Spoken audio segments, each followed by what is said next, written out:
ఐరోపా దేశాలపై అదనపు సుంకాల విషయంలో వెనక్కి తగ్గనని అమెరికా అధ్యక్షుడు డొనాల్డ్ ట్రంప్ తేల్చి చెప్పారు. గ్రీన్లాండ్ కొనుగోలుకు ఒప్పందం కుదిరే వరకు 8 ఐరోపా దేశాలు అదనపు సుంకాలు చెల్లించాల్సిందేనని స్పష్టం చేశారు. గ్రీన్లాండ్ స్వాధీనానికి సైనిక చర్య చేపడతారా అని ప్రశ్నించగా నో కామెంట్ అని బదులిచ్చారు. మరోవైపు గ్రీన్లాండ్లోని సైనిక స్థావరానికి యుద్ధ విమానాన్ని తరలిస్తున్నామని అమెరికా సైన్యం తెలిపింది.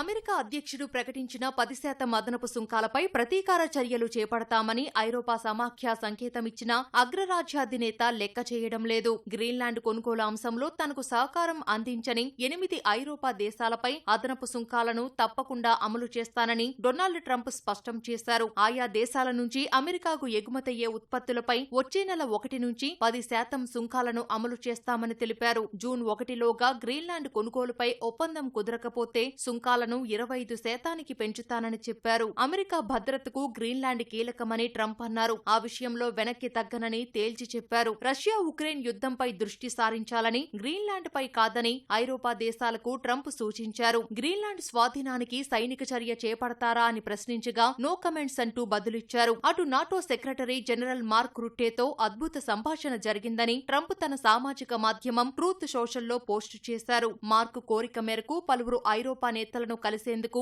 అంగీకరించానని రాసుకొచ్చారు. స్విట్జర్లాండ్లోని దావోస్లో జరుగుతున్న ప్రపంచ ఆర్థిక సదస్సు సందర్భంగా వారిని కలుస్తానని తెలిపారు.